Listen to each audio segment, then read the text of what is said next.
Welcome back, travelers, and this time around we're going to take a little bit of a step away from Avacyn directly. And legendary lore. good catch, Joe. So You forgot. it's true, I did. This is legendary lore, and this is about Odric and Thalia, two of the humans that are the most, like, I guess you could say, impressive Cathars currently living in the Avacynian Church. And they're both on very different sides of this conflict, because after everything happened, there was a new Lunarch council that was created when Micaeus, who was the Lunarch initially, had died during the Siege of Thraben in the previous Innistrad story that we talked about during the Liliana episode. So here, Odric is part of the council. He doesn't have a vote or anything like that, but he's part of the main thing. Thalia is showing up because she was in Thalia, and she went all the way to Thraben Cathedral over the course of several days. She just went straight for it because she was livid. She goes in there and she's like waiting for the Lunarch Marshal to show up, which is Odric. Odric comes in, he's like, Thalia! And she looks at him. Shalom, you star. Well, she says, it's good to see you. And she goes, do you know what's happening though? Like, she was happy to see him. They're friends, but they need to talk about business, basically. Ulmach, which is one of the other Cathars, is out of control. He's an inquisitor. And he's like, he's the chief inquisitor. He is control. And as far as the church in Thalia is concerned, he's where it stops. He's the top. Whatever he's doing is the right thing because Avacyn wants this to happen. Thalia has she can't kind of reconcile the fact that Odric is telling her child murder is fine because Avacyn condones it, basically. And so she's like, well, you guys are part of the Lunarch Council. Don't you have the ability to control what's happening and elsewhere? And he goes, yeah, sort of, but the Inquisition is its own separate entity and it operates outside of us. And she's like, well, you guys have to stop this. This is getting way too out of hand. She says, Odric, the angels are supposed to protect us and not be burning our villages to the ground. We're supposed to be protecting the children and not burning them at the stake. And is this what Avacyn wants? He goes, well, Avacyn is leading the purge. And if human sin arouses her fury, well, we have to root out the sin from among us, or we'll be caught in her wrath. She has hardened her heart against the pleas of the wicked, so we must do the same. And she's like, the wicked? And what sin do you suppose those children harbored? And so one of them got lost in the forest. But that's the kind of thing, is that it kind of keeps going back and forth, where Odric is telling her, hey, listen, this is what Avacyn wants. Avacyn is the head of the church. Regardless of my personal feelings on the matter, we got to do what we got to do. So and Odric's basically like, I know what you're saying. We need to do what's right. And I acknowledge this is wrong. But we'd literally be going against God if we didn't do it. And then she sits down and she's kind of like lost. And she says, did I do the right thing? And he says, yes, you did. You freed Avacyn and you saved your soldiers from the necromancer. And she goes, yeah, but I also freed like 1,000 demons. And he goes, but they're in hiding. And she goes, but they'll be back. And they can't be destroyed. Because the Hell Vault is gone. And I destroyed it. And so Thalia is like just kind of super lost right now because she has her own actions to answer for. And the fact that her actions are currently causing the big crisis of faith she's having about Avacyn right now. Because Avacyn wouldn't be up and going around and killing people if it wasn't for her. Basically just like I released a bunch of things and one good thing, and the one good thing turned out to be the worst thing. Yeah. And so basically, Thalia then starts comparing Avacyn comparing them to the demons. And Odric's like, look, you can't do any blasphemy in here. And so basically Odric kicks Thalia out. They're still friends, but they have a difference of opinion on faith. I think is the best way to put it. That's how you describe it in the church. It's a difference of opinion on faith. And so no blasphemy in the church. Yes. And so basically, as they're going out, Greet and Thalia are going towards the outer wall of Thraben. Greet asks her, what are you going to do? She says, I'm going to fight. I'm sworn to defend the people of this land from the monsters, and I'm doing that. If the Cathars and Inquisitors are now monsters, I'll defend the people from them. And even if the angels themselves become monsters, I'll do what I must. And Greet's like, how can you be sure you're right? And she says, well, if I'm wrong, I'd rather be a heretic than betray my conscience.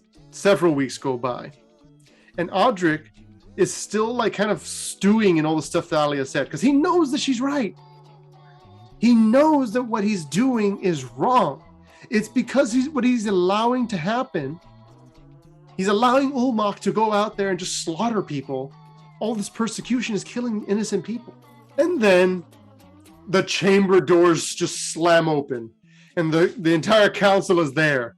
And they look at who just busted open the doors, and obviously it's Thalia. Yep. And she's walking across the stone floor, her boots echoing. There's like these young Cathars, and they're like, oh, snip. Like she's just radiating anger as she approaches the Lunarch. This bishop, his name is Jaren. He stands up. The business of the Lunarch Council is not to be interrupted. And she says, I am the guardian of Thraben, and I claim my right to speak before the council. And then Odric says that the title was revoked for her heresy. And then Jaren goes, but we are in a charitable mood. What business do you bring before the council? I've come to accuse you, Bishop. And Odric's I'm like, so glad you said bishop.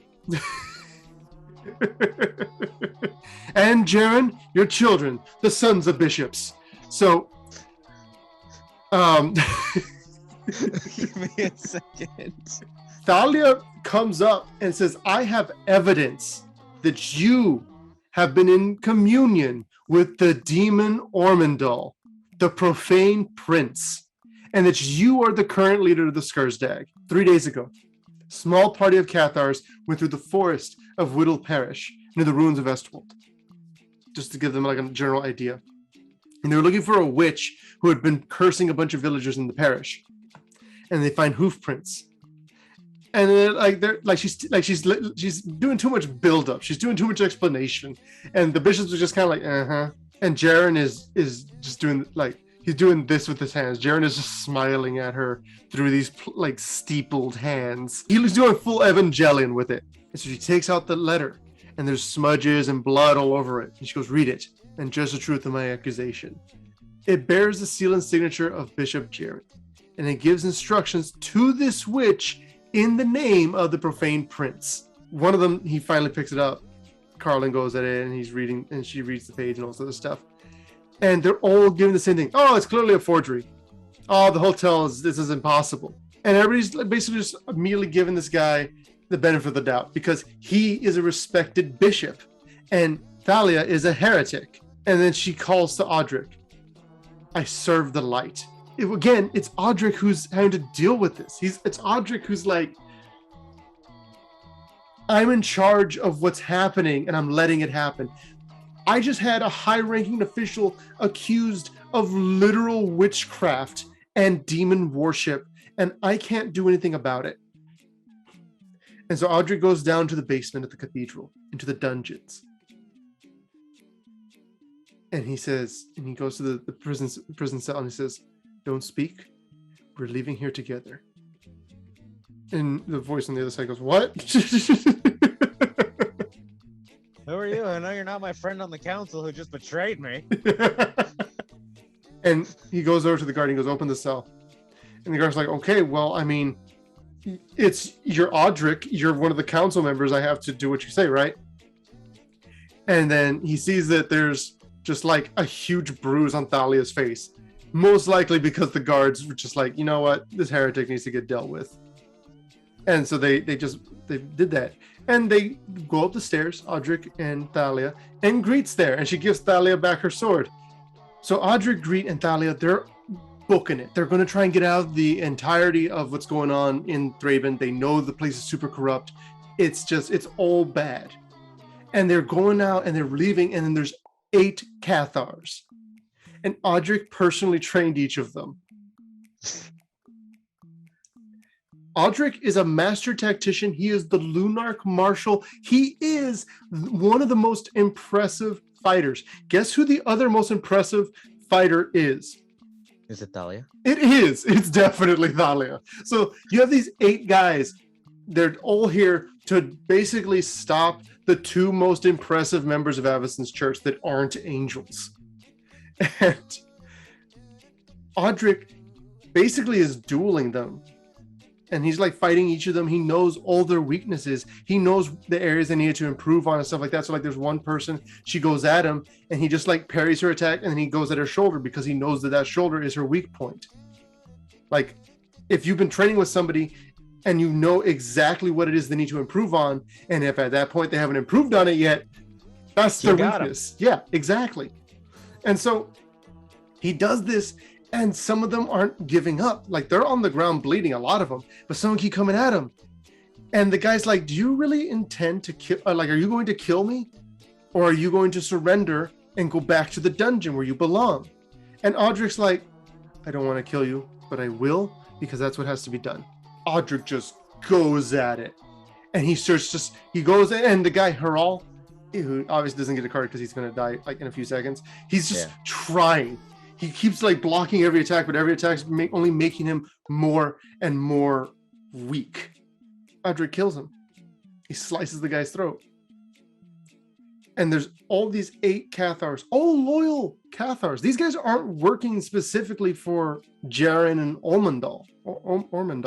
They're working for the church like Odric was. Yes. And they believe they're doing what they need to do because that's what Avacyn wants. And so as Odric's looking at them, he does the prayer. May the angels of flight alabaster guide you. And he stops midway because he questions, do the angels even care about human spirits anymore? And Thalia says, guide you to the blessed rest. So even now, Thalia still holds true to the religion they've developed. She still believes that there is a redeemable quality to the Church of Avacyn. Even as Odric is having this crisis of faith that Thalia already had weeks ago that she tried to tell him about. And he even says it, I should have gone with you. And she's like, no, you made the right choice because somebody needed to be here. Because if you hadn't, I wouldn't have been able to get out of here. Odric's just on the ground panicking, having his crisis, and Thalia's just like, first time. And obviously they were crying and everything because they just killed a bunch of 8 loyal people, 8 good people.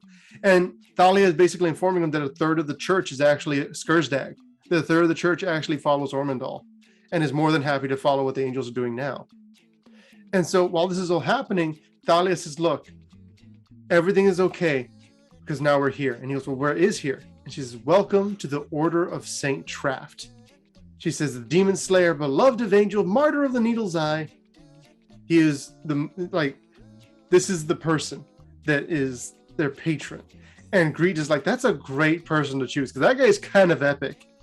And then what's really cool is Thalia says that she didn't choose him.